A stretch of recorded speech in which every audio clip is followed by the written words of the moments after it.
médico receitava um remédio, era lei.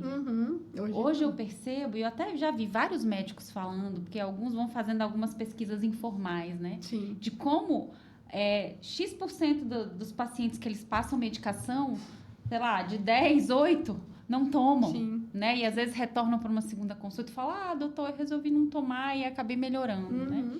Então, essa visão hoje das pessoas de ter uma outra visão sobre os medicamentos também, eu acho que é uma coisa que vem aí de encontro com o que você acabou de falar, né? E se a gente for pensar também, porque antigamente, né, porque a tecnologia ela é uma grande ponte, né, entre a informação e as pessoas. Se a gente for pensar que antes as informações estavam detidas aos grandes centros universitários, aos doutores, né? Doutores, eu tô falando mesmo, que fez doutorado. Sim. E só quem estava lá dentro tinha acesso, acabou. Os muros das universidades, elas romperam. Sim. Hoje todo mundo tem acesso a tudo. Então, um artigo que foi publicado, que antes tinham que pedir pelo SEDEX, que chegava... Hoje o cara entra ali com um código num site clandestino e pega. Então, assim, por informação... eu acho que não vai ser necessidade de informação que as pessoas vão procurar medicina. Vai ser algo muito mais de uma orientação profunda e que vai estar correlacionado à rede de apoio externa também, à sociedade, àquela comunidade, né? Aquelas pessoas que estão integradas ali nos saberes. Para mim, vai ser uma coisa muito mais ampla. E sobre a IA, você acha que ela vai assumir muitos postos? Já tá, em determinadas né? áreas? Já tá, porque antes o que a gente tinha, às vezes, alguns livros de protocolos que vendiam a assinatura e tal. Caramba, acho que eles já caem, né? Porque a IA, ela apresenta pesquisas e se você faz... O legal da IA é que se você faz uma boa pergunta, embasada com teoria, ela responde no mesmo nível que você. Porque antes, eu acho que as tecnologias que a gente tinha acesso, elas eram... Era aquela resposta e você não comunicava. Sim. Então, às vezes, você tinha um nível altíssimo e não tinha resposta para aquilo. E a IA, não. Porque se você cava muito ela traz muito esse feedback positivo, né? Então, eu penso que elas já estão dentro da emergência, elas já estão dentro de tudo, né? A gente usa o tempo todo. Para pesquisa, para estudo, você ter acesso a vários artigos, unir vários artigos ali para estudar, ter ideias, dialogar com... Eu acho que a questão é o diálogo. O suporte é muito interessante, né? É muito. Então, é sempre uma visão, né? A IA veio para colaborar. Muitas pessoas têm uma visão oposta, né? Uma sensação de que ela veio para tomar o espaço, mas eu acho que quando ela é utilizada com inteligência, assim, né? Em momentos dentro da medicina, onde é possível substituir para a gente ter mais tempo para o que realmente é importante, dentro do contexto médico, é incrível o uso. Né? Mas é aquela história, né? Um bom cavalo não é um bom cavalo ser uma boa pessoa que cavalga, né? Então, eu acho que depende também de quem está do outro lado. Então, você tem que ter um conhecimento profundo das coisas também para saber, peraí, você tem que ter um senso crítico. Será que isso aqui que está sendo dito faz sentido realmente? Não, essa fonte aqui está estranha, isso aqui. Então... É você no comando, isso, não é IA. Exatamente. Eu acho que isso é muito legal, usar dessa forma, né? Agora, acreditando, comprando tudo que vem ali. Mas é inevitável não usar. Inevitável, não tem como. Não tem como. Né? Isso já é fato consumado. Não tem como ter essa Não tem como a gente excluir. Não. Já era. Agora tem que trazer ela como aliada, isso, né? De maneira inteligente. Sim, né? Pra poupar a gente, né? Legal. E tem mais alguma coisa assim que você queria trazer da sua trajetória, da sua experiência, do seu aprendizado durante a profissão? Algum case, alguma experiência marcante?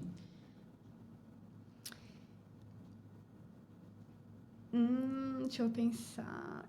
Eu acho que teve uma coisa que eu ouvi o ano passado que foi muito interessante. Eu tava conversando com uma médica pediatra, e aí da minha área, né? Eu tava conversando com uma médica pediatra lá dentro da Fiocruz, ela tá há 30 anos dentro de um ambulatório. Esse ambulatório de follow-up que eu falei. 30 ou 15 anos, eu não me recordo bem. Mas ela é uma das médicas-chefes lá. E aí ela falou assim pra mim.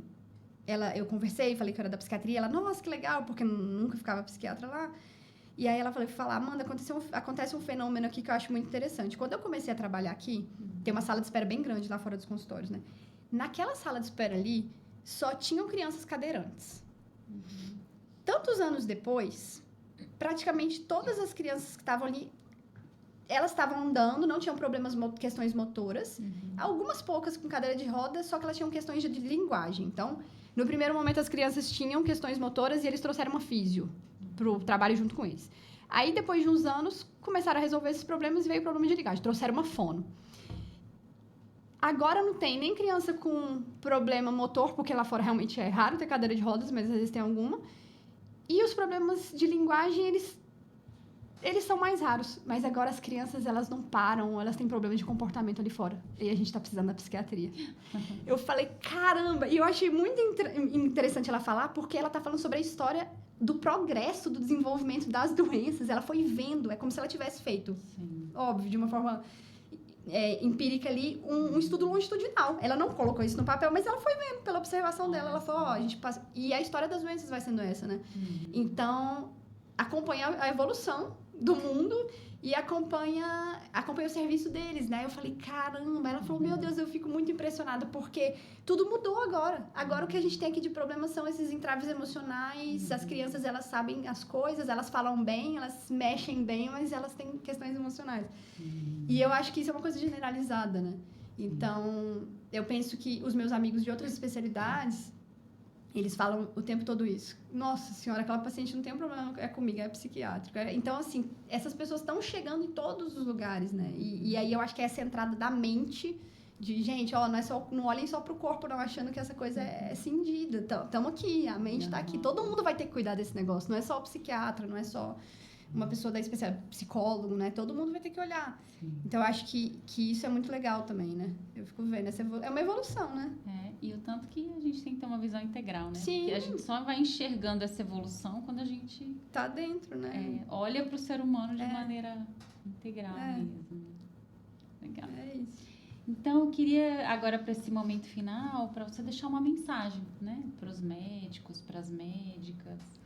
Eu acho que do que a gente tinha conversado antes, você é muito feliz, muito realizada com a sua carreira, né? Tá muito satisfeita com o que você tem feito, o trabalho que você tem realizado, os resultados que você tem conquistado. Sim. Então, eu queria que você deixasse uma mensagem final, ficasse à vontade para falar, né? Como é que a gente constrói aí para o futuro uma carreira mais consciente, mais saudável, mais sustentável, né? Sim. Mais focado aí no todo esse repertório que você trouxe aí pra gente. Eu penso e vejo, né, junto com os meus amigos, as minhas vivências. Assim, o meu desejo é que todos os médicos pudessem cuidar melhor deles, pudessem se olhar com mais compaixão, com mais afeto. Eu penso que se todos os médicos fizessem isso, a medicina seria 1 milhão de vezes melhor do que ela é. Porque eu conheço muitas pessoas que se abandonam, médicos que se abandonam pela profissão e são pessoas maravilhosas, assim. Okay. E elas adoecem psiquicamente, elas adoecem fisicamente em nome de fazer uma residência médica, em nome de ter uma formação em tal lugar.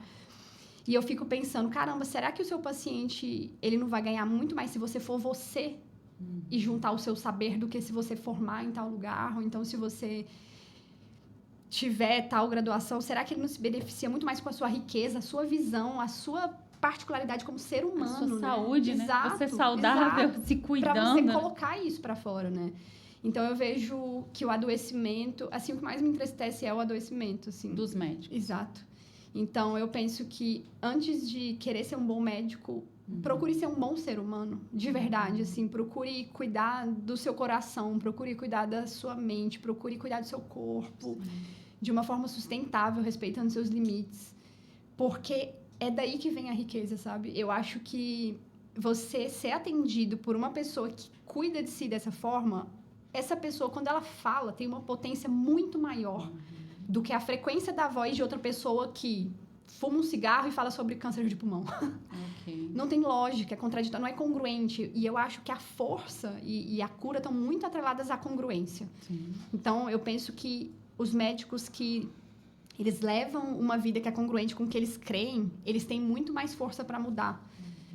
Mudar a realidade mesmo, né? Porque eles estão fazendo o que eles acreditam, né? Não é só o discurso. Então, na sua visão, quem cuida está precisando ser cuidado, sim, né? Muito. Para ontem, assim, é realmente... Em vários aspectos, sim. Físicos, emocionais. Todos os aspectos, né? De forma integral, assim. E isso você vê só na psiquiatria ou em todas as áreas? Eu vejo em todas as áreas. Eu vejo em todas mesmo. E é conversando com amigos que estão, assim, adoecendo, querendo desistir da carreira. Eu não quero mais ser médica. Aí eu olho para a pessoa e penso, caramba, você é uma das melhores médicas que eu conheço na minha vida. Vai ser muito triste se você deixar.